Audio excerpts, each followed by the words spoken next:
What if one single TV episode could haunt you for the rest of your life?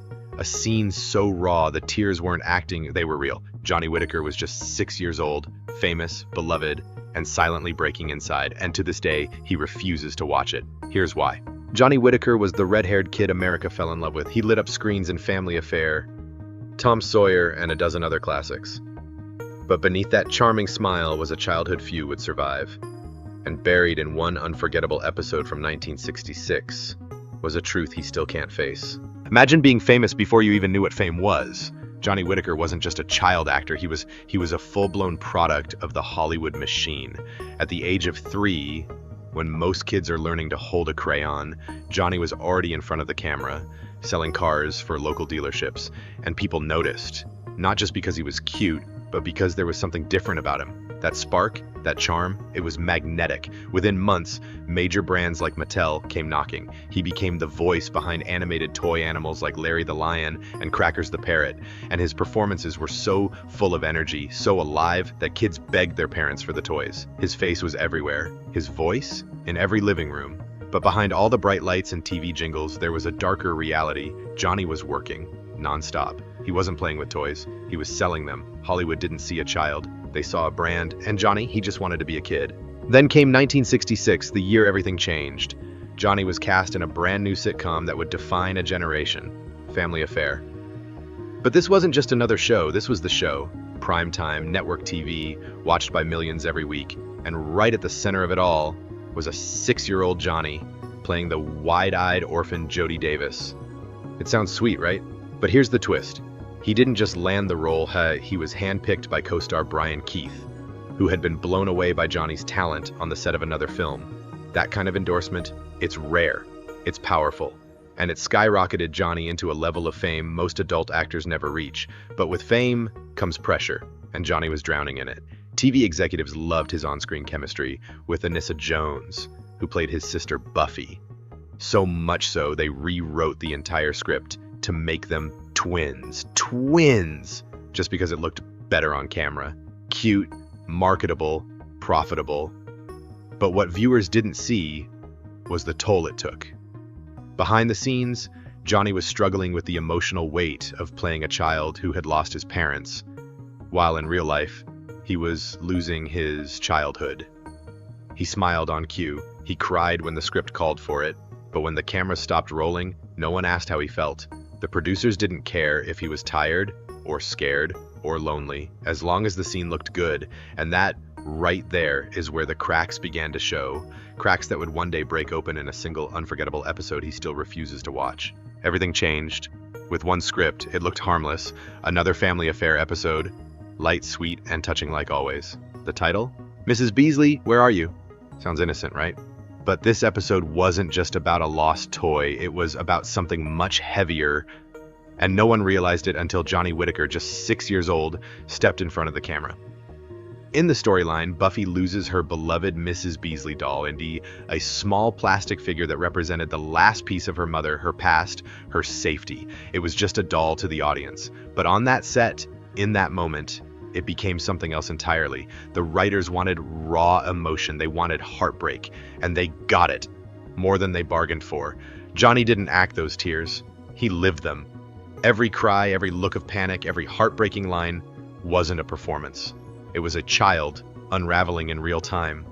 He later admitted it. Those tears were real. The fear, the sadness, all of it. He wasn't just pretending to lose something, he was feeling the weight of a life he never got to live. The pressure of being everyone's favorite child while never getting to be one. And here's what most people never knew.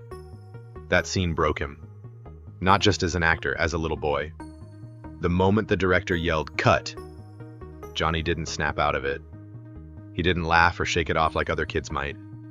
He sat there, exhausted, vulnerable, emotionally wiped out, as the crew reset the lights. They called it a brilliant performance, but no one stopped to ask if the pain was real. Hollywood loves a tearjerker, as long as those tears don't come with baggage. But for Johnny, that episode marked a point of no return. He was praised for how authentic he looked, but how could it not look real? They had no idea, or maybe they did, that they were capturing something dangerously close to trauma. Behind the scenes, Johnny had already formed a deep, almost sibling-like bond with Anissa Jones. They weren't just acting, they were leaning on each other, emotionally, every day. So when that episode forced them into scenes of grief, desperation, and fear of abandonment, it stopped being a script and started being a mirror that showed Johnny what he had lost: a normal life, emotional safety, a childhood without pressure. And then it hit him hard. This wasn't just a show, it was a simulation of pain, with millions of people watching. In later interviews, Johnny said the moment haunted him, not because of the acting, but because for the first time he felt the true cost of being famous so young. The crew wrapped the scene and applauded his performance, but deep inside, Johnny was unraveling, and no one noticed. Or worse, they noticed and called it good television. That single episode, that 22-minute family-friendly storyline, would become the one thing he refused to watch for the rest of his life. Not because it was bad, because it was too real. Years passed, the show ended, Hollywood moved on, but Johnny never forgot that one episode. You know, the kind of memory that doesn't fade, it clings to you? That's what Mrs. Beasley, Where Are You? Became for Johnny Whitaker. Not just a chapter in his acting career, but a sealed vault of pain. In interviews, he's used a phrase that still chills fans to this day. That episode is a capsule of pain. Not embarrassment, not regret. Pain. Because when the cameras rolled, something inside him cracked. And what spilled out, the crying, the fear, the loss, wasn't acting. It was everything he'd been bottling up from years of smiling on cue, finally escaping. And here's the part no one talks about. That scene, why Johnny Whitaker still refuses to watch this one became episode a symbol, he filmed. not just of a moment, but of an entire childhood that was stolen. While other kids were riding bikes and trading baseball cards, Johnny was on sound stages, trying to understand adult emotions, trying to please producers, trying to cry on cue when he hadn't even had the time to understand what grief really meant. But that episode, that was the first time it hit him, not as a script, not as a show, but as a mirror of what he was actually living. A life where everything stable, everything safe, could vanish overnight. And the worst part, everyone applauded him for it. The industry loved the realism, but they never asked if it was too real. And then came the loss that changed everything. Anissa Jones, who played Buffy, Johnny's on-screen sister and real-life emotional anchor, passed away in 1976. She was only 18. Suddenly, that episode from 1966 wasn't just painful. It became untouchable, because in that episode, they had shared something that went far beyond acting. Those emotional scenes, the hugs, the panic, the shared pain, weren't scripted chemistry. They were real connection between two kids trying to survive the same pressure cooker of child stardom.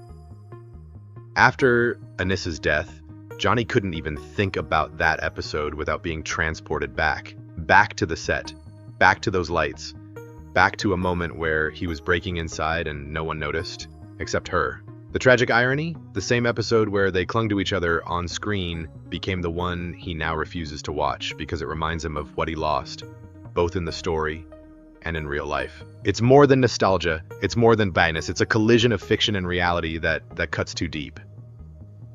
Today, fans still ask him, "Do you ever go back and watch Family Affair?" He smiles, says he's grateful that he loves what the show meant to people. But when they ask about that episode, he draws a hard line. Not out of ego, not out of shame, but because rewatching it would be like reopening a wound that never fully healed. For Johnny, that episode captured something no child should ever have to perform. And after Anissa's death, it became a time capsule, not of TV history, but of personal grief frozen in celluloid. And maybe that's the most haunting part of all, that the scene we all thought was great television was someone else's very real goodbye. Today, Johnny Whitaker is open, honest, and at peace with most of his peeps. But that one 1966 episode still sits locked away. Not out of shame, not because of a bad performance, but because it captured a real moment of pain, and that's something no rerun should ever make him relive.